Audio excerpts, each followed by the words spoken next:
I watched the committee room in Richmond on an otherwise ordinary Tuesday afternoon when a single word was removed from a piece of legislation. Most people in that room had no idea what had just happened. The staff attorney made a note. The clerk updated the draft. The session continued. That word was designed. And with its removal, the legal definition of a prohibited firearm in Virginia expanded from a narrow category of military-style rifles to potentially millions of commonly owned firearms across the Commonwealth. Not through debate, not through public testimony, through a technical amendment presented as a clarification. I have seen this pattern before, not in headlines, in legislative histories that only become visible years later when enforcement begins and owners realize the law they thought was narrow had quietly become universal. Senate Bill 749 entered the Virginia General Assembly in January of this year as a measure targeting what legislators described as weapons of war. The original text prohibited semi-automatic rifles designed for military use and configured with specific tactical features. The word designed served as a limiting principle. It required intent. It required purpose. It created a boundary between firearms developed for military contracts and firearms that merely resembled them cosmetically. The bill moved through subcommittee without major revision. Advocacy groups on both sides prepared their testimonies based on that original language. Second Amendment organizations calculated that perhaps 15,000 to 20,000 firearms in Virginia might fall under the prohibition based on design origin. They prepared legal challenges around those specific models. They prepared talking points about military contracts and Pentagon specifications. Then the bill reached the Senate Judiciary Committee. And in that committee, on that Tuesday, a technical amendment was offered. The word designed would be replaced with the word configured. The change was presented as clarifying legislative intent, making enforcement more objective, removing ambiguity about design purpose. No one in that room objected. The amendment passed on a voice vote. What actually happened was this. The prohibition was no longer anchored to design origin or military purpose. It was now anchored entirely to physical configuration. Any semi-automatic rifle configured with 2 or more features from a list that included adjustable stocks, pistol grips, forward grips, threaded barrels, or barrel shrouds would meet the definition, regardless of when it was manufactured, regardless of who designed it, regardless of its intended civilian purpose. The list of affected firearms did not grow from 20,000 to 50,000. Early analysis from firearms databases suggests the number is closer to 800,000 rifles currently registered or legally possessed in Virginia, and that number only reflects firearms that owners have affirmatively documented. The actual number is almost certainly higher. This is not speculation. This is the outcome of applying the amended definition to known firearm configurations in civilian circulation. A standard AR-15 rifle, configured with an adjustable stock and a pistol grip, now meets the statutory definition. A Ruger Mini 14 with a folding stock and a threaded barrel now meets the definition. A civilian market AK pattern rifle configured with standard features now meets the definition. These are not rare firearms. These are not fringe weapons. These are among the most commonly owned rifles in the United States. Virginia firearm dealers report that approximately 62% of all rifles sold in the Commonwealth over the past decade fall into semi-automatic categories. Industry estimates suggest that nearly 70% of those rifles are configured with at least 2 features from the prohibited list. The mathematics are simple. The consequences are not. Senate Bill 749 does not include a grandfathering provision in its current form. There is no exception for firearms lawfully possessed before the effective date. There is no safe harbor for existing ownership. The bill, as written, would require existing owners to either register their firearms under a new state database, render them permanently inoperable, transfer them out of state, or surrender them to law enforcement within 90 days of the law taking effect. The registration option itself creates a secondary legal structure. Once a firearm is registered under the prohibited category, it cannot be sold, transferred, or inherited within Virginia. It can only be possessed by the individual who registered it, and upon that individual's death or legal incapacity, the firearm must be surrendered or removed from the state. This is functionally a generation-phaseout mechanism. It does not ban ownership immediately. It ensures ownership cannot continue beyond the current generation. I have watched this mechanism before, not in Virginia, in jurisdictions that implemented similar structures in the 1990s. What begins as registration becomes prohibition through attrition. What begins as allowing current owners to keep their property becomes ensuring their children cannot. The fiscal implications are documented in the legislative impact statement filed with the bill. The state estimates that if 20% of affected owners choose registration, the administrative cost of creating and maintaining the database will exceed $14 million over the first 3 years. If 40% choose registration, the cost approaches $31 million. These are not my projections.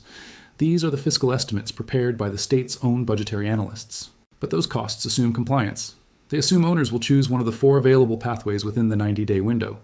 They assume voluntary adherence to a law that criminalizes possession of property that was entirely legal to acquire, possess, and transfer the day before the law took effect. There is no historical precedent in Virginia for compliance rates above 30% on firearms registration mandates. When the Commonwealth implemented a registry for certain firearms in 1993, the compliance rate over the first 2 years was measured at 22%. When Maryland implemented a similar prohibition with registration option in 2013, compliance was estimated at 17%.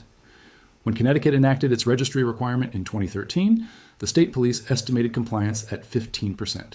If Virginia achieves even the higher end of that historical range, it means that more than 500,000 rifles currently in legal circulation would remain in private hands, unregistered, and in violation of state law, each one representing a potential felony charge, each owner facing a statutory penalty of 1 to 5 years imprisonment and permanent loss of firearm rights. This is not enforcement in the traditional sense. This is the creation of a prohibited class of ownership so large that selective enforcement becomes the only practical option. And selective enforcement is not law, it is discretion. It is the transfer of legislative authority to individual prosecutors, individual officers, and individual investigators who will decide which violations to pursue and which to ignore. I have seen this transfer before, not in Virginia.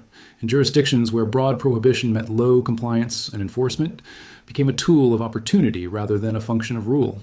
Where firearms violations became sentence enhancements and unrelated prosecutions, where lawful owners became lawful until a traffic stop or a wellness check or a neighbor complaint created the investigative pretext to search, discover, and charge. The constitutional challenges are already being prepared. 3 separate legal organizations have filed preliminary motions indicating intent to challenge Senate Bill 749 on Second Amendment grounds if it passes in its current form. Their argument is straightforward. The Supreme Court has held that the Second Amendment protects arms in common use for lawful purposes. When 800,000 rifles are in legal circulation in a single state, common use is not a matter of opinion. It is a matter of statistical fact. But the timeline of constitutional litigation is measured in years, not months. A challenge filed on the day the law takes effect will not reach a preliminary injunction hearing for 60 to 90 days. It will not reach a district court ruling for 9 to 12 months. It will not reach appellate review for 18 to 24 months. During that entire period, the law remains enforceable unless a court issues a stay. And stays are discretionary. They are not automatic. This means there is a window, a period during which possession is criminal, enforcement is active, and constitutional protection is theoretical. That window can last years.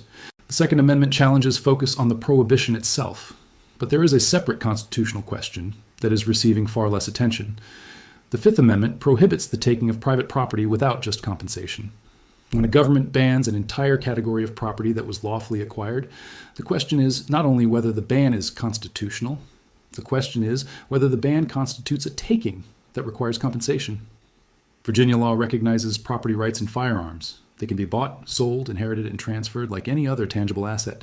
If the state prohibits continued possession without compensation, the legal argument is that the state has effectively seized the property without providing the due process and compensation required under both the Fifth Amendment and Virginia's own constitutional provisions. The fiscal implications of that argument are significant. If a court were to find that the prohibition constitutes a taking, the state would be required to compensate owners for the fair market value of surrendered or rendered inoperable firearms. 800,000 rifles at an average replacement value of $900 equals $720 million. That figure does not appear in the legislative fiscal impact statement. That figure appears in the preliminary legal briefs being prepared by property rights organizations. I have seen this omission before, not in Virginia, in jurisdictions that enacted sweeping prohibitions without accounting for the possibility that courts might require compensation, in jurisdictions that discovered years later that the fiscal cost of enforcement was dwarfed by the fiscal cost of constitutional liability. Senate Bill 749 is currently in committee. It has not yet reached a floor vote. It has not yet been signed into law, but the trajectory is clear. The amended language has already passed the procedural hurdle that allows it to move forward. The next votes are scheduled for the coming weeks according to the legislative calendar published by the General Assembly. The window for public comment has not closed. The window for legislative contact has not closed. But the window is closing. Because once a bill reaches the floor, amendments become procedurally difficult. Once a bill passes one chamber, the pressure to pass the second chamber increases. Once a bill reaches the governor's desk, the options narrow to signature or veto. And vetoes can be overridden. This is not a warning. This is a documentation of process. I'm not predicting what will happen. I'm describing what is happening. Senate Bill 749 moved from narrow prohibition to broad prohibition through the removal of a single word. That removal was not accidental. That removal was not incidental. That removal was the mechanism by which a limited measure became a comprehensive ban. The pattern is familiar. The structure is familiar. What begins as targeting a specific category quietly expands to encompass the general population of ownership. What begins as temporary becomes permanent. What begins as registration becomes prohibition. I have watched this pattern long enough to recognize it, and I am watching it now.